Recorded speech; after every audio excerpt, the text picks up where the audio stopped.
Tere! Mina olen missikandidaat number 9, Terli Teekivi.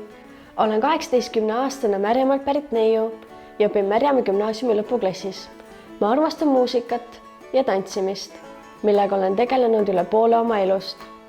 Viimasel aastal olen aktiivselt panustanud ka Raplamaa noortekogu tegemistesse, kus mul on au olla president ja aidata korraldada erinevaid sündmuseid.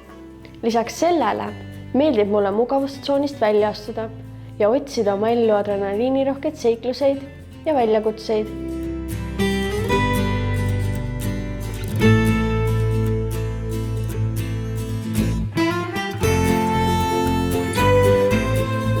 Mu elu motoks on, et elu tuleb elada üks päev korraga.